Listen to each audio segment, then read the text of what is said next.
بسم اللہ الرحمن الرحیم۔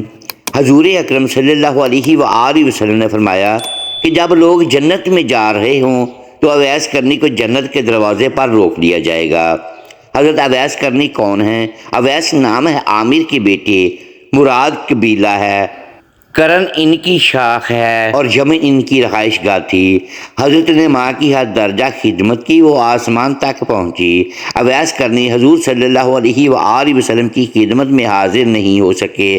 جبرائیل علیہ السلام آسمان سے پہنچے اور ان کی بات کو حضور صلی اللہ علیہ وآلہ وسلم نے بیان کیا، چونکہ حضور دیکھ رہے تھے کہ آئندہ آنے والی نسلیں اپنی ماؤں کے ساتھ کیسا سلوک کریں گی۔ ایک سائل نے سوال کیا، یا رسول اللہ صلی اللہ علیہ وآلہ وسلم، قیامت کب آئے گی؟ تو آپ صلی اللہ علیہ وآلہ وسلم نے ارشاد فرمایا کہ مجھے نہیں معلوم کب آئے گی۔ تو سائل نے کہا کہ کوئی نشانی تو بتا دیں۔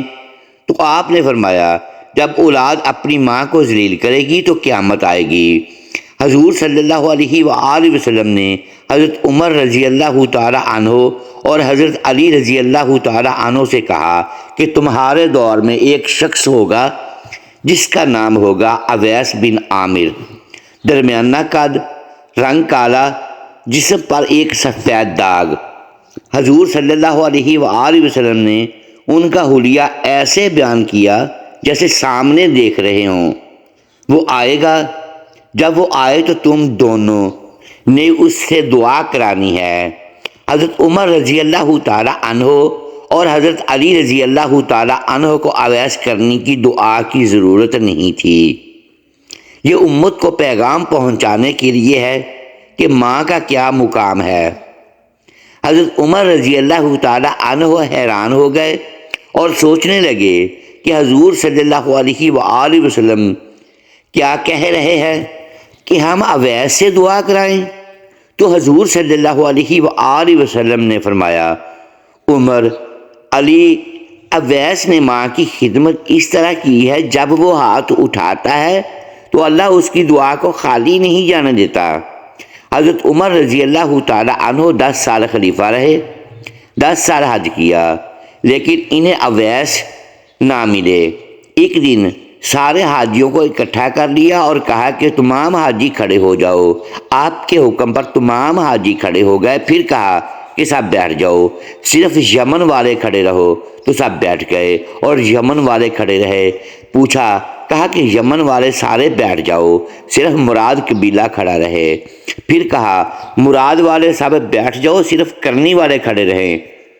تو مراد قبیلے والے بیٹھ گئے، صرف ایک آدمی بچا، اور حضرت عمر رضی اللہ تعالی عنہ نے کہا کہ تم کرنی ہو؟ تو اسی شخص نے کہا ہاں میں کرنی ہوں۔ تو حضرت عمر رضی اللہ تعالی عنہ نے کہا کہ اویس کو جانتے ہو؟ تو اس شخص نے کہا کہ ہاں جانتا ہوں، میرے بھائی کا بیٹا ہے، میرا سگا بھتیجا ہے، اس کا دماغ ٹھیک نہیں، آپ کیوں پوچھ رہے ہیں؟ تو حضرت عمر رضی اللہ تعالی عنہ نے کہا کہ مجھے تو تیرا دماغ صحیح نہیں لگ رہا۔ آپ نے پوچھا کدھر ہے وہ؟ تو اس نے کہا کہ آیا ہوا ہے۔ پوچھا کہاں گیا ہے؟ تو اس نے کہا کہ وہ عرفات گیا ہے اونٹ چرانے۔ آپ نے حضرت علی کو ساتھ لیا اور عرفات کی دوڑ لگا دی۔ جب وہاں پہنچے تو دیکھا کہ اویس کرنی درخت کے نیچے نماز پڑھ رہے ہیں اور اونٹ چاروں طرف چر رہے ہیں۔ یہ آ کر بیٹھ گئے اور اویس کرنی کی نماز ختم ہونے کا انتظار کرنے لگے۔ جب حضرت اویس نے محسوس کیا کہ 2 آدمی آ گئے تو انہوں نے نماز مختصر کر دی۔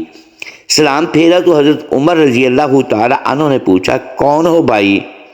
تو کہا جی میں مزدور ہوں، اسے خبر نہیں کہ یہ کون ہے۔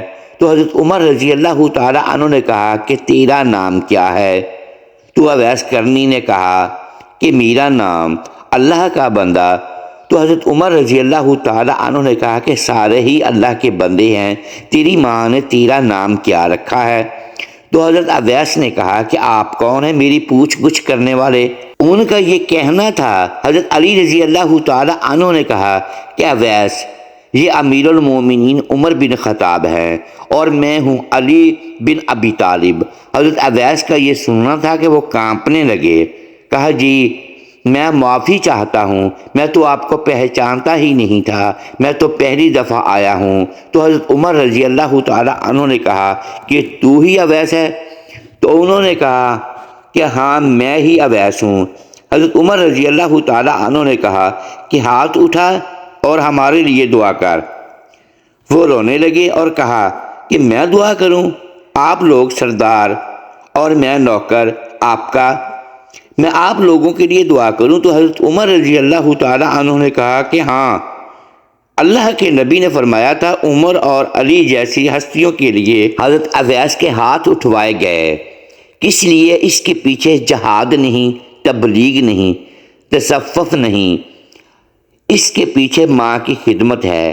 جب لوگ جنت میں جا رہے ہوں گے تو حضرت اویس کرنے بھی چلیں گے۔ اس وقت اللہ تعالیٰ فرمائیں گے کہ باقیوں کو جانے دو اور اویس کرنی کو روک لو۔ اس وقت حضرت اویس کرنی پریشان ہو جائیں گے اور کہیں گے کہ اے اللہ، آپ نے مجھے دروازے پر کیوں روک لیا؟ تو مجھ سے اس وقت اللہ تعالیٰ فرمائیں گے کہ پیچھے دیکھو۔ جب پیچھے دیکھیں گے تو پیچھے کروڑوں اور اربوں کی تعداد میں جہنمی کھڑے ہوں گے۔ تو اس وقت اللہ فرمائے گا کہ اویس، تیری ایک نیکی نے مجھے بہت خوش کیا ہے، ماں کی خدمت۔ تو انگلی کا اشارہ کر، جدھر جدھر تیری انگلی پھرتی جائے گی میں تیرے طفیل ان کو جنت میں داخل کر دوں گا۔ سبحان اللہ۔ محترم ناظرین، امید ہے آج کی یہ ویڈیو آپ کو پسند آئی ہوگی۔ ناظرین گرامی، اگر اس ویڈیو میں ہم الفاظ کی درستگی نہیں کر پائے تو ہم آپ سے معذرت خواہ ہیں اور اللہ کے حضور معافی کے طلبگار ہیں۔ محترم ساتھیو، ویڈیو کو لائک کیجیے اور اپنے اس چینل کو سبسکرائب لازمی کیجیے اور بیل آئیکن پریس کر دیں تاکہ ہماری حوصلہ افزائی ہوتی رہے۔ شکریہ۔ اللہ حافظ۔